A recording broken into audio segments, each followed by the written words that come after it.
Welcome to Cutting Edge Web Content Development, a podcast by ButterCMS. Today, we've got Rick Wingender, a fractional CMO and CDO at Small Biz Coach, to talk about e-commerce. Welcome, Rick. Hi, John. Thank you very much for having me. Appreciate it. Yeah. Tell us a little bit about your backstory. I mean, you've worked in a number of different places. How'd you get started in e-commerce, and what are some of the projects you've worked on? Yeah, I can't really keep a job, right? So I've been in the e-commerce space for a really, really long time. I bet you probably longer than most of your listeners, viewers, and guests. I got my start in e-commerce. I guess you could say all the way back in 1995, but as a paid employee, not until 1998 or 1999, I think it was with Circuit City. So back in 1995, I was the store manager for a Circuit City store, and I was already infatuated with the idea of being able to sell online and working for Circuit City with a big company with big resources. I thought, hey, we should be selling online. And we weren't yet. We didn't even have a website yet. So I threw some HTML together, created our very first website ever for CircuitCity.com. I wrote the code and sent it off on a zip disk. Tells you how old I am. I sent it to a guy who would become my future boss a few years later. George Barr, his name was. And so we got it up there. I finished out my stint as a store manager. Then I became Circuit City's computer buyer for a couple of years. And before that opportunity came along to actually relaunch CircuitCity.com as an e-commerce enabled website. We did that in 1999, and I have a plaque behind me on the wall behind me, which I don't think you can see, but so big ad that we took out in Twice magazine commemorating the event. And so that was in 1999. So it's been 25 years. Yeah. No, and that was the very dawn of e-commerce back then. I mean, a lot of our listeners might have still been in school when that happened. Not even born yet, I bet. Yeah, some not even born. Yeah. So as far as e-commerce, if you were to give somebody advice from this vast set of experiences you had about operating an e-commerce website, from a content perspective, what's the first bit of advice you give them? Hard question. Because there's a lot of advice that I could give. From a content perspective, though, I would say remember that your customers may not be familiar with your company, your brand, or your product. They can't touch it. They can't taste it. They can't try it on. So all of your content, from a product description to blog articles to videos or policy pages, all of that stuff, it all needs to be very clear. It all needs to be very compelling. Your customers are at a disadvantage because they're not in a physical store. So your content needs to fill in that experience gap for them. So that would be one bit of advice that I would give. I would also say that you have to really create a content plan. I like to say that if you fail to plan, you plan to fail. Of course, everybody's got very limited time and resources. When it comes to being able to create content. So if you're operating an e-commerce site, you need to have people both engage, or you have to engage with both people and search engines, right? And good, fresh content is always needed, always rewarded. But start with a plan and an outline you can actually accomplish. You'll need product descriptions, obviously, for an e-commerce site. You may need to write blog posts, product descriptions, blog posts, new product announcements is a big one, usage tips, success stories. So within your blog content or your product descriptions include success stories.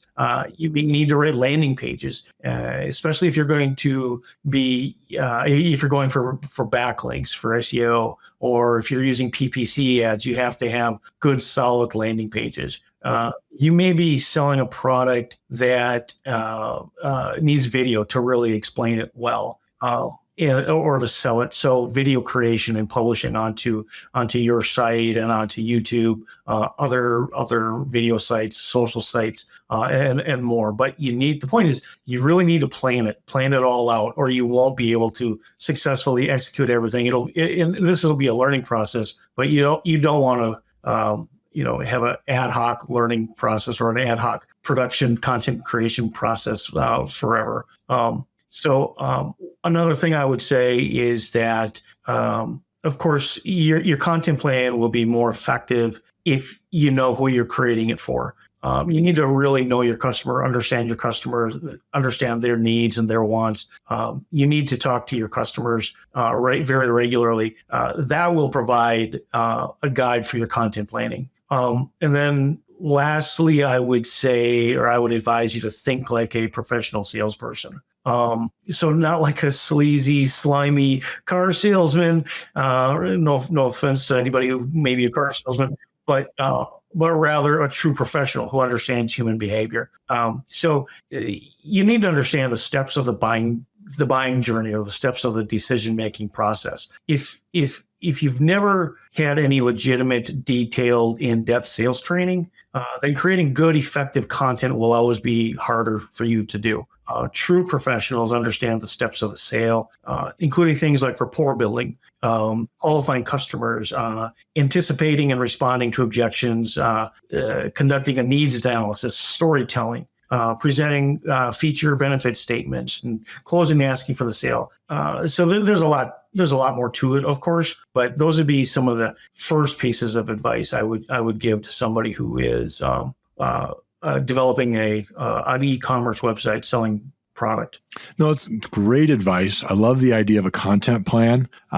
It just goes over the fact that there's a lot of different pieces of content that need to be thought out for each product. Yes. I don't think I've ever left a product page, product details page especially, because there was too much content. But I've many times left because there wasn't enough content. Right. So just understanding that and putting it into a process will help you develop out that content. I also love the idea that you had of really studying sales strategy and then taking and putting that into your content. What's the customer journey? What are the things that you're going to have to do to get them from when they first land on your page to knowing your company, like you were saying, to understanding this product, and then having the confidence to be able to put in their credit card and make that purchase. So I love that you talked about that. Really good things in there. You talked about product detail pages. So this is a really common one that even if you have an existing e-commerce site, you're in there day to day working on these. What are some of the common mistakes that you're seeing on these product detail pages that people are making? So this is a really, really, really long list. And we could do a whole podcast. A whole podcast is a whole episode just about well, this. We can come back. Yeah. Here's one of the funny things about product detail pages. If you there's a book, Usability by Jacob Nielsen, and it's an old book, but it still has a lot of really good advice in there, and it's because a lot of the advice is very timeless. And another thing I would point out to people is you can go look at Amazon.com. Okay, go look at a product detail page, and you will see. If you have a really open mind about this, just as an experiment, look at their product detail page and then just watch how it evolves over time. I look at their product detail pages on a very regular basis. Okay. And over the years, it has changed. And you would think, you might think that what Amazon does is best practice. But I've talked to Amazon people and they say, no, our product pages are crap. They don't follow, they violate every best practice in the book. But Amazon can get away with that. And the reason that Amazon can get away with that is because they sell by far more product via e-commerce than anybody else does. Therefore, they set the standard. Okay. They set the expectations in customers' minds. Okay. So they can get away with that and you can't. You just, if you make the same mistakes that Amazon does, that's not as big of a sin as if you go off and you do something that Amazon's not doing, nor is it considered best UI, UX best practice. Okay, so that's what you really want to avoid is avoiding those UI, UX, those kinds of mistakes. So if you're going to screw up the same way that Amazon does, because people will they've already become accustomed to what Amazon does and crowding the page and irrelevant information and just all kinds of mistakes that they make. So that said, like I said, it is a very long list. Just a couple of thoughts right off the top of my head, and I actually have a bunch of thoughts. that I can go a little bit more in depth into. But missing critical information, missing or poor product images, poor spelling and grammar. That one drives me absolutely crazy. Oh yeah. You know, you can talk about brand too, and feel free to ask me any questions about branding and brand promise, brand image, brand messaging. I'm a branding guy. So I love all that stuff. But poor spelling, poor grammar. That's one of the big ones. As far if you're looking for a quick and easy way to damage your brand, just have some poor spelling, poor grammar on your product pages, or any page on your website for that matter. Duplicate title tags. On SEO aspect, I know that you've had a lot of guests that have talked about SEO, various SEO and I can talk about that stuff too, but I won't get into SEO too much because other people have done that already. But duplicate title tags, I think, on a product page is one of the big ones right there. Hurts getting found. Not staying true to brand.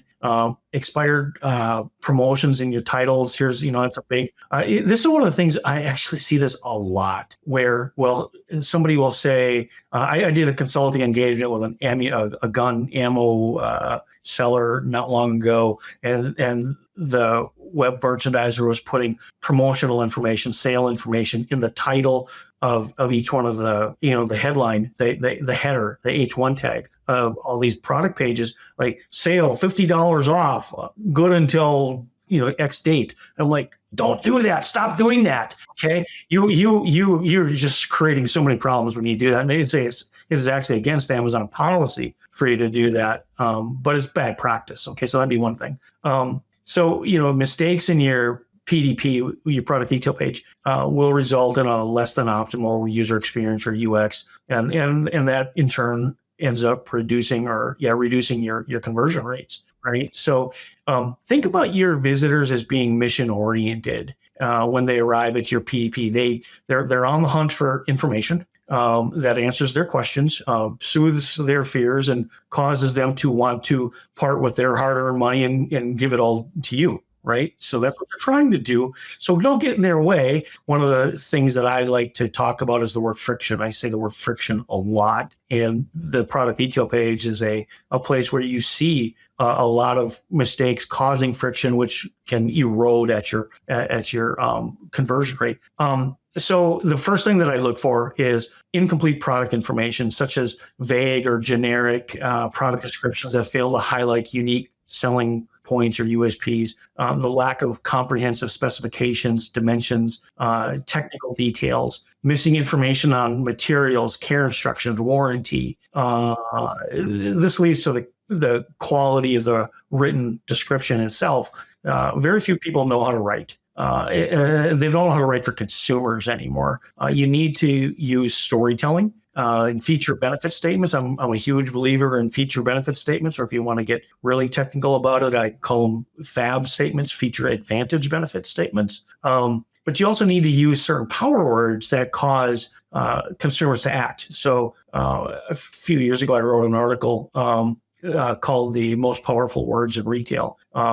And it was based on some marketing research that we did at a former employer of mine. Actually, it was Circuit City early in my time there. And that market research showed what words, when they appear in a print ad or a direct mail piece or a website or whatever, what words actually increased the sales of that product. And so we came out with a ranked, prioritized list of words. And that article is, I think I have a copy of that article on my LinkedIn profile page, if I'm not mistaken. So you need to get people to act, right? And you need to have a call to action on your product page. So how the whole thing is written is really super, super important. Second, I look at the visual presentation on the page, and that encompasses a lot of different things. So it's not just content, but it's how content is arranged. And I don't want to make this explanation all about website or web page design. That's it's related, but it's a little bit different. I don't want to focus on the content itself. But I will say this: a picture is worth 1,000 words, right? And a story is worth 2,000 words, in my opinion. So, but I'll say you'll lose sales if you have low quality or insufficient product images, or you lack multiple product image views, or you don't have product videos, or you don't have 360-degree views, or you fail to show the product in context or in use, or via lifestyle images. And of course, depending on the complexity of your product or the type of product it is, that may dictate how many images you need. But very rarely do I think that you can get away with less than 3 images of a product.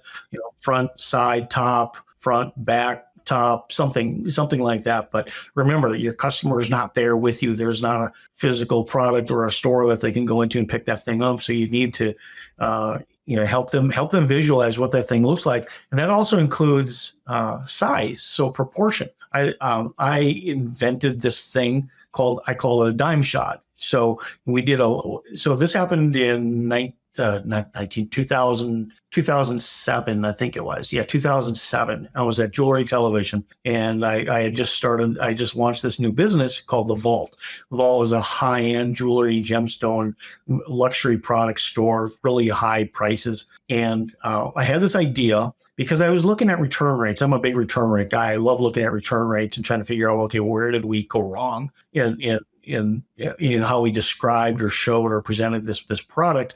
And I noticed in the customer comments when they returned the product that a lot of it was, I thought the gemstone or the ring or the earrings were going to be bigger than what it was. And so that was like one of the top reasons for return. So I said, Ron was our photography studio manager. I said, Ron, let's start putting a secondary picture with a dime in it right next to the product. And I said, and I wanted to do a dime because a dime is ubiquitous. Everybody knows how big a dime is. Okay. So I put a dime next to the gemstone, and now everybody knows exactly how big that thing is. Here's the result. The result was that we cut our product return rates exactly in half, 50.0% reduction in. Yeah, really. You think about how much it costs you every return. Returns are expensive, right?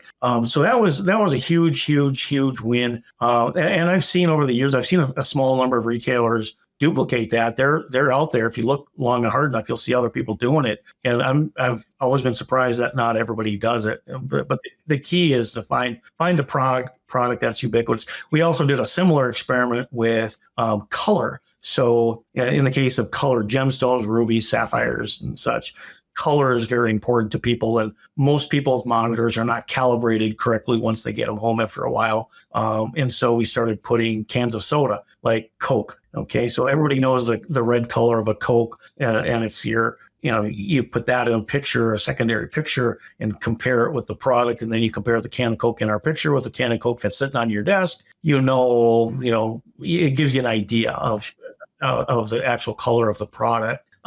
So anyway, those are some image stories for you. But the whole thing of a visual presentation also covers optimizing the page for things like pre-scroll or above the fold content. You want the most important information to be prioritized above the fold. And similar logic applies to a mobile page. Obviously you want to be using I'm drawing a blank, not adaptive, responsive design on your site, so it appears prioritized and flows correctly on a mobile device, with the most important stuff appearing higher up. That's huge today, because most businesses that deal with consumers, you're looking at like 70% or more are viewing it on a mobile device. So if it's not showing up well on a mobile screen, then you're really in trouble. Yeah, absolutely. I find that, I think that mobile conversion rates are, they still lag behind.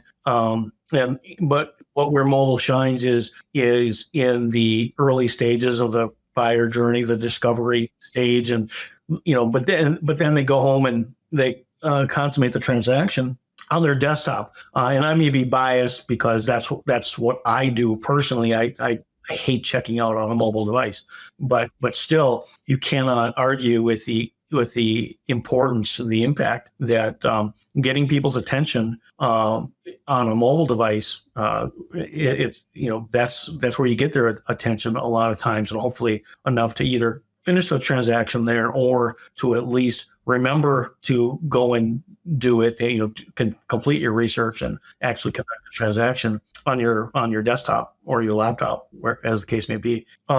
So what else was I was going to say? Common mistakes. Social proof. So we can talk about social proof for a second. I think too many e-commerce sites underutilize the power of social proof on their product pages. They don't offer ratings and reviews. They lack user generated content, which, if you're using Bazaar Voice or Power Reviews or whatever, you can put that user generated content on there. You can do it on Amazon now as well. User generated content is, that's customer photos, customer videos, customer, in addition to the reviews themselves. So a lot of sites are not showcasing the testimonials or the expert endorsements, and that's important not only in terms of influencing a customer to complete a transaction, but it's also important from an SEO perspective. And like I said, I don't want to get too deep into the SEO stuff, but from an SEO perspective, this qualifies as fresh content that Google or Bing or somebody sees it and they go, okay, this page is active, right? And so you may get a slight lift from that. You'll get more of a lift the more fresh content you have. So that's really, to me, that's really super important. I would say, I want to tell you a funny story. So I had a client engagement who was all bought into the idea of social proof and all this. However, and this is a small company. Can I say the name of it or? So Amy Myers, Dr. Myers health, some kind of supplement product. The problem that the sin that she committed was that she put up all these fake reviews. Now I don't know if she did it herself, but they put a lot of fake reviews up. And if you guys remember, a few years back, the CEO for Whole Foods put up a bunch of fake reviews as well, and just really suffered a public relations nightmare. And trust, would you trust Whole Foods with their reviews? No, I wouldn't. Well, same thing with this other company. So and you can tell, right?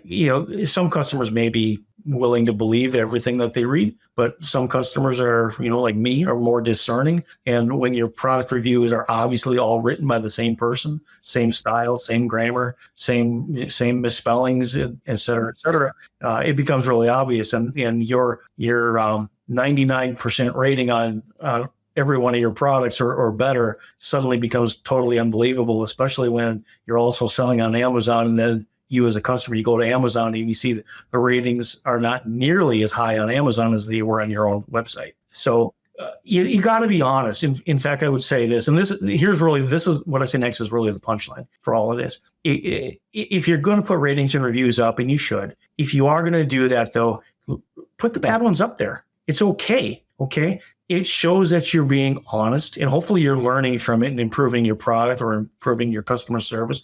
But it will, if you leave the bad ratings up there, sometimes they're written by people who used the product incorrectly or had unrealistic expectations. I think that most people are smart enough to realize that you left it up there. You're an honest and transparent company, and they'll give you credit for that. Right. But just make sure you have a good return policy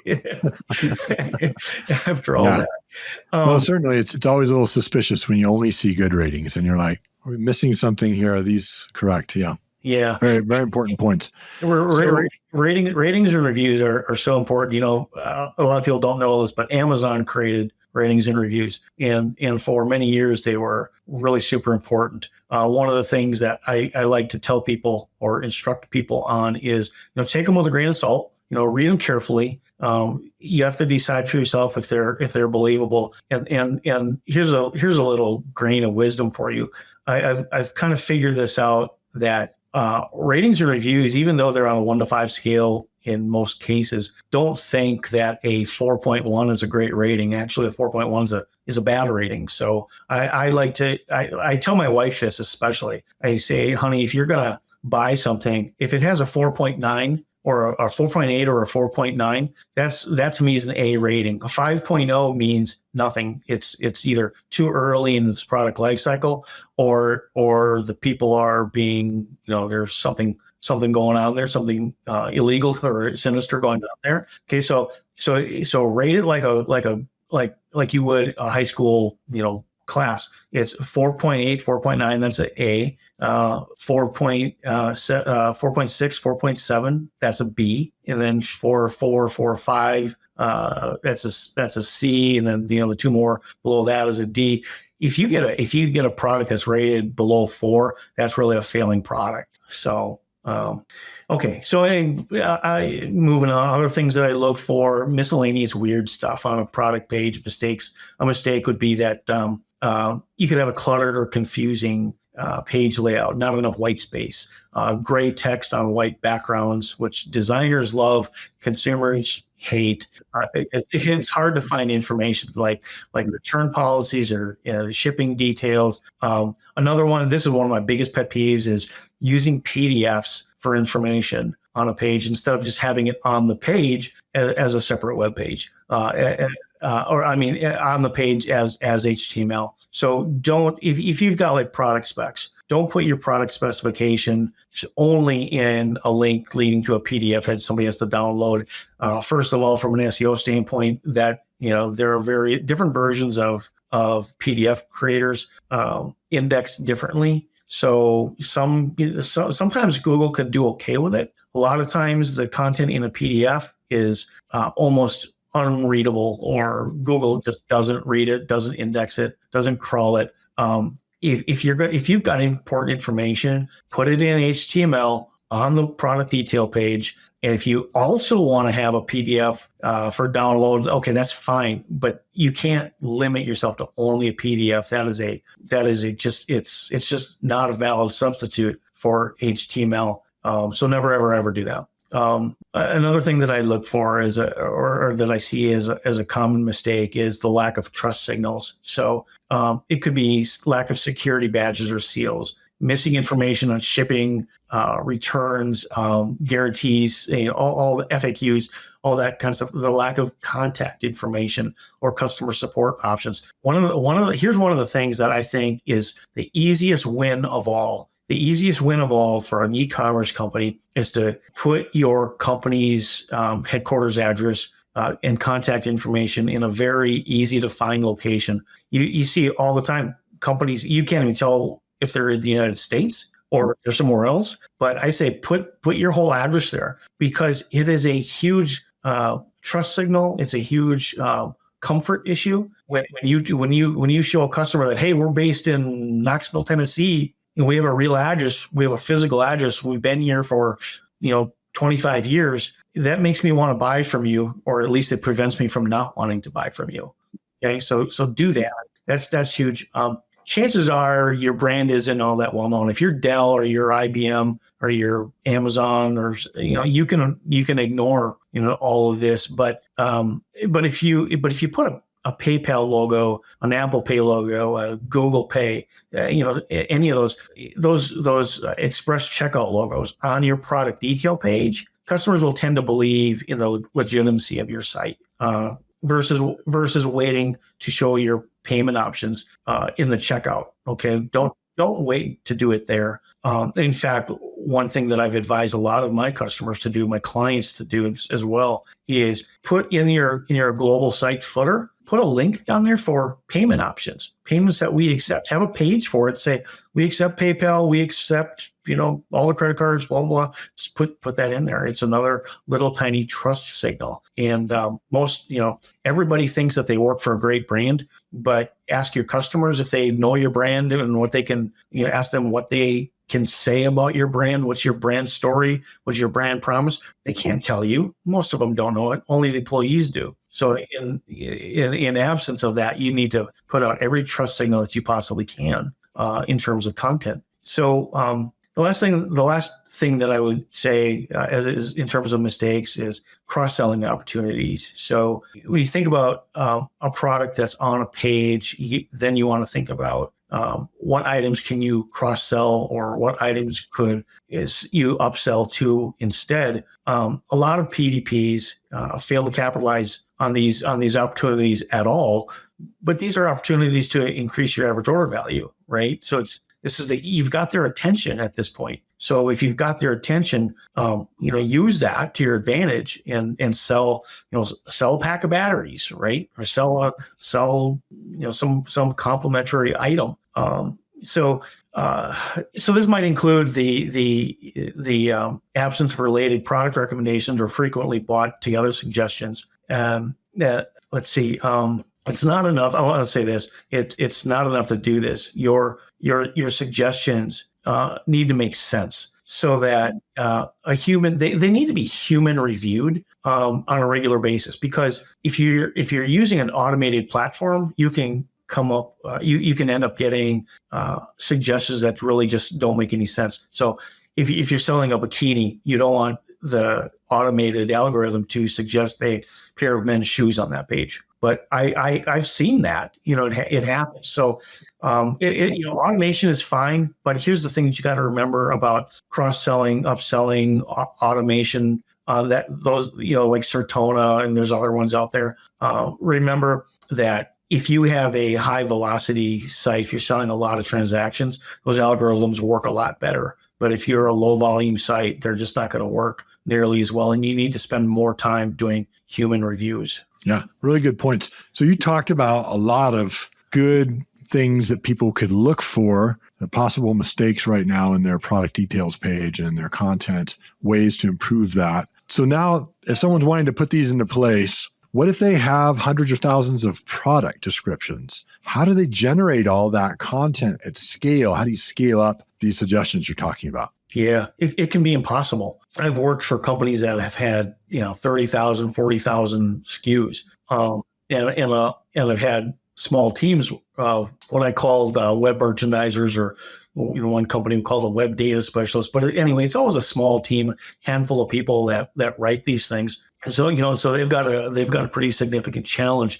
In a perfect world, you'd like to have every single product have a nice long description, how it's going to be used, feature, advantage, benefit statements, some sort of compelling story about how it changed the world and made somebody's life better. Maybe, saved them from, eternity in hell, and blah, blah, blah. Okay.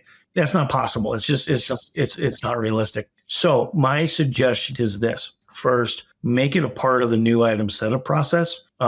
So every merchandising organization, retailer, whatever, anybody who's selling something generally has a process for what happens when that product comes in the door for the first time, or even before it comes in the door for the first time. What does that new item setup process look like? So you've got to get that item set up in your accounting systems, your CMS, various whatever systems you have, and every company's different. But make it part of the new item setup process, which should be a workflow. Okay, and different people touch that workflow, from finance people to merchants to inventory people and all that. So that makes it a team exercise. And this document should follow this product around the building, electronically. A team exercise with all these different contributors. And this can and should include your vendors as well. So ensure your vendors and your merchants understand that they need to give you, as the person who's setting it up for the web, they need to give you all of the information and product samples. Ask for product samples, especially if this is a product that's important. So part of your process should be that you classify products into some sort of categorization system. I'll just, for example's sake, I'll make it really simple. An ABC, okay, an A product is super highly important. You've got to have a great description. A B product is okay, we'll try. And a C product is, we're not going to waste our time writing a description on that. We're just going to put it out there. All it is a pack of batteries, as an accessory. Okay, so try to do that. But then set realistic expectations internally among your organization internally, and then also among your vendors. So I'm not talking about customers here. Mostly I'm talking about internal expectations, because what I've seen happen many times is, the VP of merchandising will pull up a product detail page for some product and see almost no content written there. Well, he or she should understand that you got 5 people writing, for 30,000 SKUs. So you just don't have the bandwidth to be able to do it for every single product. So set those expectations. And the merchants themselves, the merchants are the other one, all your buyers. So prioritize and focus on important product. And then the second way to that is promotions. Focus on your promotions. So you want to coordinate with the category team. So, I was Circuit City's laptop computer buyer at one point. And so that, when I left and I took over the website, all the merchandising functions, I coordinated with my various, with my successor, and then with other people on, the laptop team, the store category team, the advertising team. And so, if I knew a new laptop was going to come in, we want to get that one, as part of the workflow, as part of the new item setup process. But then I also want to know, here's the important part. I want to also know that, John has a plan to advertise this thing in, USA Today or some newspaper or some website or some magazine or wherever. We've got additional plans in addition to, a social media launch plan, an email campaign, whatever that campaign is. If it's a product that's going to be part of a major launch campaign, well, obviously that should be one of your A products that gets this, get some time and attention and love in terms of writing its product detail page, and then possibly even writing a good solid landing page for it. You may want to do a landing page in addition to the product page. It's something you can debate about all day long. Do you want to have a landing page in addition to a product detail page, or just have the product page serve as the landing page? I think there's variables that could make you answer that question either way. Yeah, I think your comment on prioritizing is critical. For any company out there that's creating a lot of content, you simply do not have the bandwidth to create as much as you want. For even enterprises, they don't have the bandwidth to create as much as they would like to. So you have to prioritize, and that means you're going to have to make some of your products or content a C-level, so that some can have that extra oomph given to them as an A-level product. And there's so many data sources now that can help you understand which of my products should be A-level, so that you can prioritize that. I think the hardest part for people is to say those C-levels and say, all right, it's okay. These ones, we can leave them off.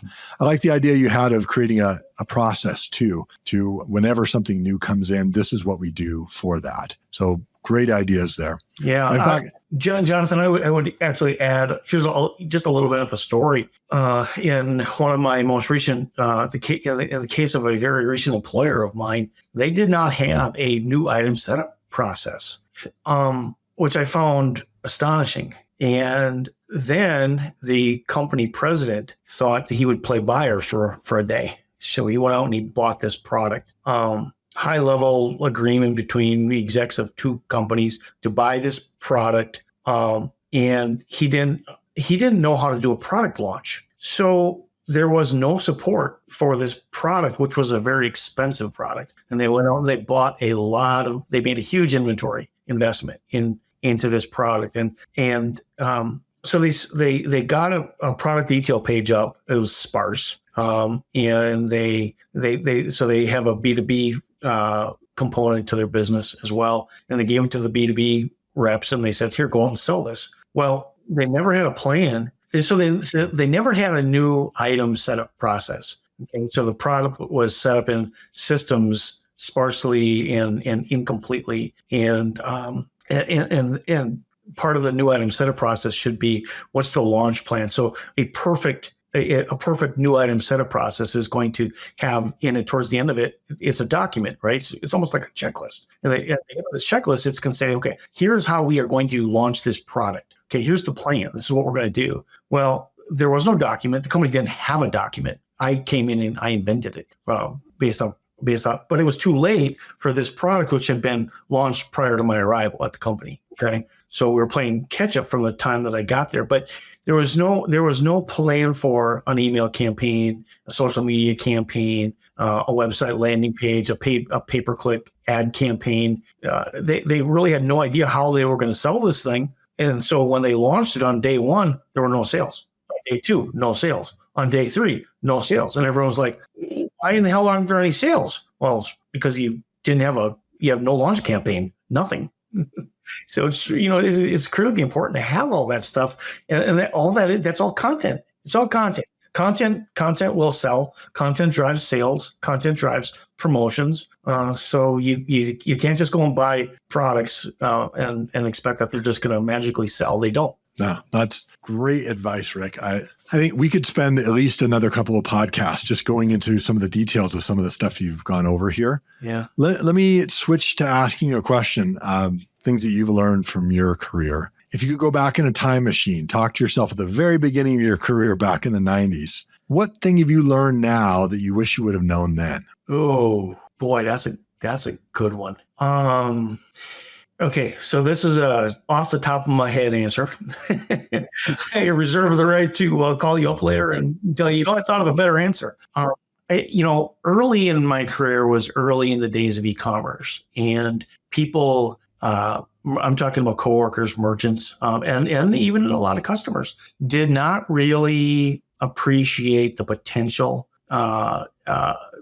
sales volume or value, or the impact of branding on the business, the impact of customer experience. They just didn't understand really much of anything about e-commerce in general. And so getting resources, getting the cooperation of executives, of coworkers, the buy-in of customers, the buy-in of, say, store managers, education is very important. So that's what I'm saying is when you get into a role, and I think this is still true today in a lot of organizations. Some organizations are totally on board, and they've been on board for a while. They totally get it. A lot of organizations, there's a lot more organizations than people realize who are still either not involved in e-commerce at all, or are just really, really failing at their efforts. And a lot of it has to do with just understanding the potential and understanding the processes and all the requirements in terms of resources and skill sets that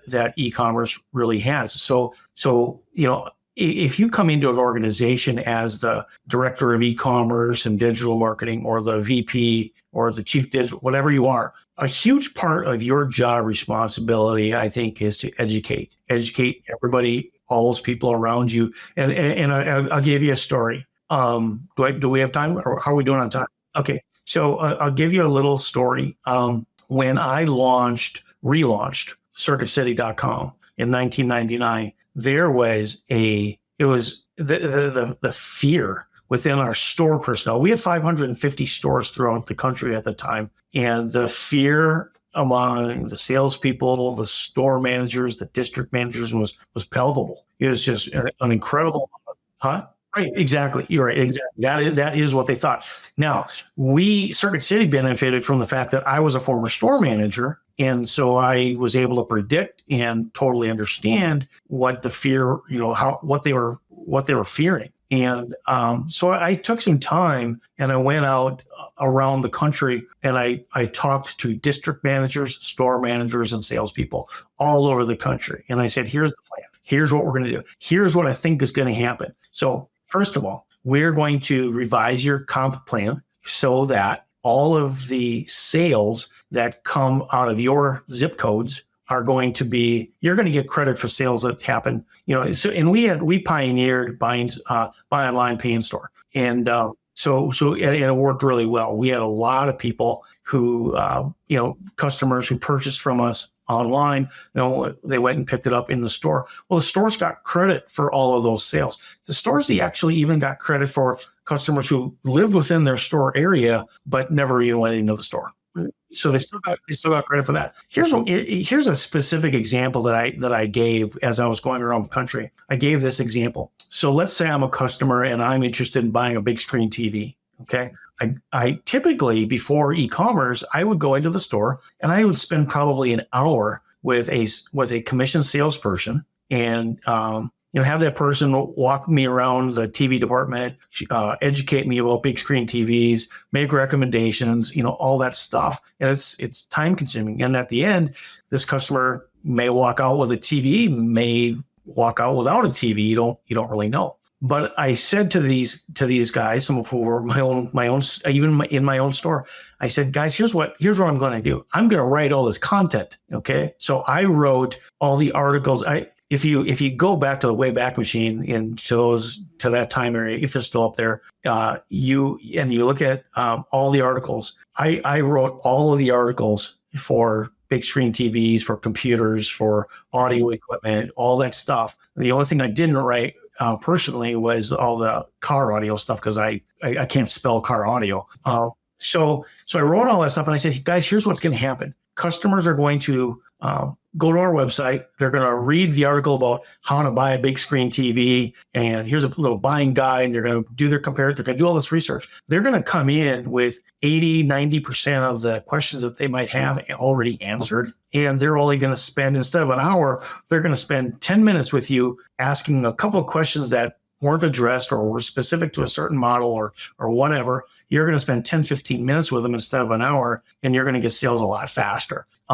So that's the design. That was the intent behind all of our content. And it turned out to work exactly that way. Content, there were a lot of guys, and I know this is true because a lot of the guys in my own former store, like, kept in touch with after I left and went to corporate. They said, yeah, I'm making more money now with the website than I was before. I'm getting to a lot of customers, and they're all basically pre-qualified. So pre-qualified meaning, they I had a sort of sales process, and I was pre-qualifying customers. So yeah, so did I know that right away early on? No, but I picked up on it pretty quickly, and it's something that I think, I would advise. I would advise anybody who's getting into e-commerce, as any kind of e-commerce participant, worker, leader, whatever. It's understand that you may think you're working for e-commerce, but you're working for a company, and you need to be thinking in terms of omni-channel, not multi-channel, not siloed. Think in terms of omni-channel. Think about